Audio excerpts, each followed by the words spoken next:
नमस्ते बच्चों कक्षा 6 में व्याकरण पुस्तक से आज हम पढ़ेंगे पाठ 2।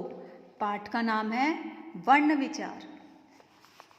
बच्चों, वर्ण विचार जो पाठ है इसमें हम वर्ण, हिंदी के जो वर्ण होते हैं अ से श्र तक, ये सभी वर्ण हैं, इनके बारे में हम पढ़ेंगे। कितने प्रकार के होते हैं और जो अलग अलग प्रकार में हमने बांटा है उनके नाम क्या है और कैसे बनते हैं। तो पाठ शुरू करते हैं। कमल, कमल। रतन, रतन। तो ये कमल और रतन शब्द है। बच्चों, ऊपर दिए शब्दों को जोर से पढ़ो और बताओ इन्हें बोलने में कुछ विशेष ध्वनि, ध्वनि मतलब आवाज, जब हम इनको बोलेंगे तो विशेष ध्वनि क, क और अ, क, म और अ, म, ल और अ, ल। तो अ की आवाज आ रही है ना। ऐसे ही रतन, र अ, र, त अ, त, न अ, न, मुंह से निकल रही है। जब हम इन शब्दों को बोल रहे हैं तो मुंह से आवाज निकल रही है, ठीक है।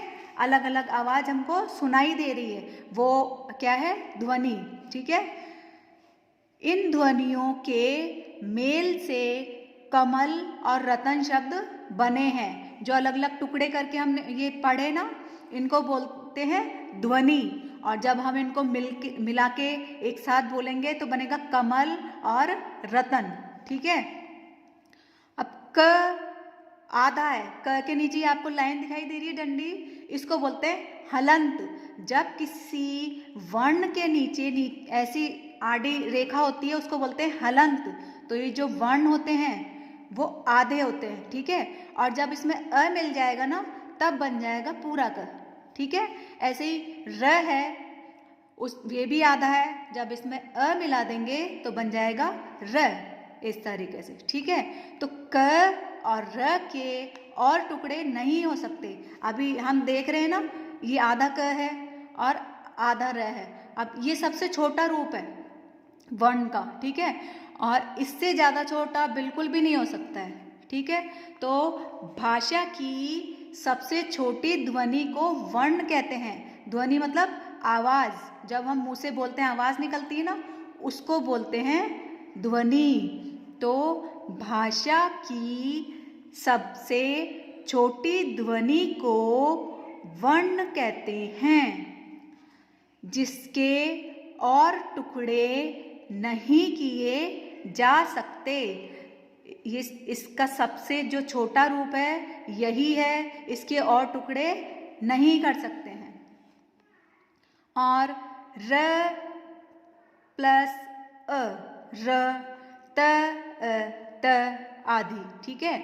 इन ध्वनियों को लिखने के लिए र, त आदि चिन्हों का प्रयोग में आते हैं। प्रत्येक भाषा में उसमें प्रयोग होने वाली ध्वनियों के लिए कुछ चिन्ह निर्धारित होते हैं। जैसे हम कोई भी भाषा बोलते हैं या लिखते हैं तो उनके लिए कुछ चिन्ह निर्धारित होते हैं, ठीक है। जैसे आ, क, ख, ग, घ आदि, ठीक है। तो और वर्णों की एक व्यवस्था होती है। जैसे अभी तक हमने पढ़ा अ से श्र तक, ये अलग अलग होते हैं ना, तब तो हम इनको क्या बोलेंगे? वर्ण, ठीक है। और वर्णों के व्यवस्थित मतलब एक साथ, एक इकट्ठा अच्छे से जमे हुए वर्णों के व्यवस्थित समूह को वर्णमाला कहते हैं। मतलब ये वर्ण दिखाई दे रहे हैं आपको, अ, आ, ई, लाइन वाइज लिखे हुए हैं ना, एक के बाद एक। तो जब वर्णों को हम एक के बाद एक सही क्रम में लिखते हैं तो उस व्यवस्थित समूह को क्या कहेंगे? वर्णमाला। तो बच्चों अभी तक हमने पढ़ा वर्ण और वर्णमाला के बारे में, ठीक है। आगे हम पढ़ रहे हैं अ, आ और ई का उच्चारण करो। उच्चारण करो मतलब बोलो। अ, आ, ओ, ई, इनका उच्चारण हमने किया। और बताओ इन्हें बोलते समय मुख से निकलने वाली ध्वनि बिना किसी रुकावट के स्वतंत्र आती है। जब हम इनको बोलेंगे ना अ, आ, ओ, ई, तो इन जो आवाज़ है बिना रुके आती है या रुकती है? ऐसे वर्ण जिसका उच्चारण बिना किसी की सहायता के स्वतंत्र रूप से होता है उसे स्वर कहते हैं, ठीक है। जैसे अ से औ तक, अ से औ तक, इनको बोलने के लिए और किसी वर्ण की आवश्यकता नहीं होती।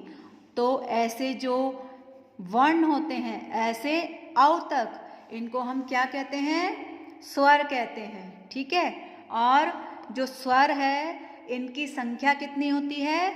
11 है, ठीक है। आगे हम पढ़ रहे हैं अब क, ट, त, प का उच्चारण करो और बताओ क्या इन्हें बोलने पर अंत में अ, आ, ई की ध्वनि भी आती है? जब हमने बोला क, ट, त, प, तो हमें लास्ट में कौन सी आवाज़ सुनाई आई? अ की, ठीक है। किसी में आ की आती है, किसी में ई की आती है। तो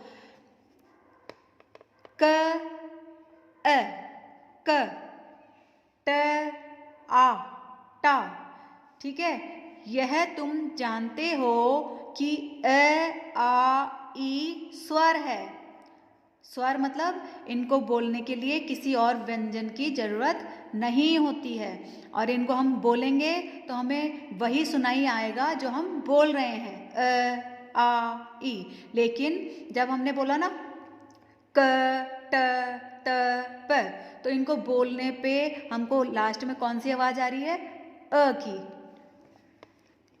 आगे है अतः जिन वर्णों का उच्चारण स्वर की सहायता लेकर किया जाता है व्यंजन कहलाते हैं। मतलब कि जैसे क और अ मिलके पूरा क बन गया, ट और आ मिला के बना टा।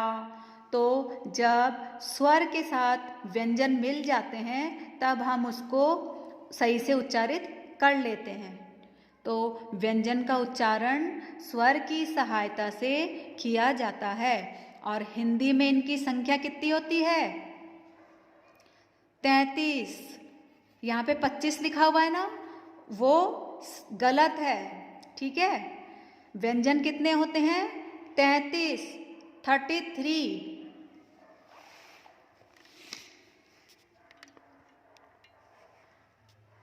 आगे हम पढ़ेंगे वर्ण के भेद।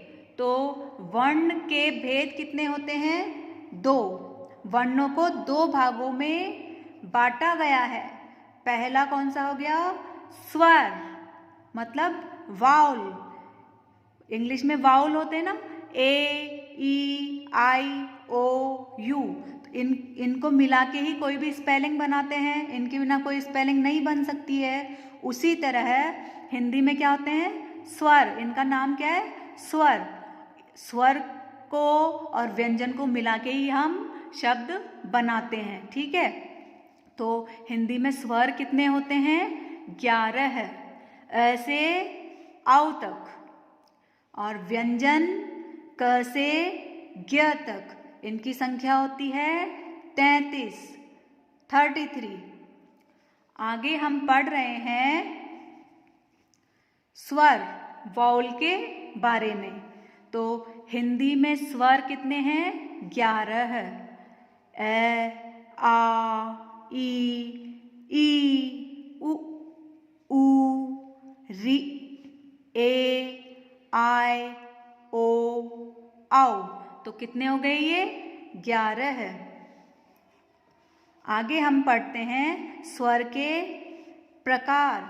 जो स्वर होते हैं ऐसे औ तक, इनको जब हम बोलते हैं, उच्चारण करते हैं ना, बोलते हैं, तो अलग अलग तरीका से इनको बोला जाता है। और जितने समय के अनुसार इनको बोला जाता है तो उसी तरह इनके नाम भी रखे गए हैं।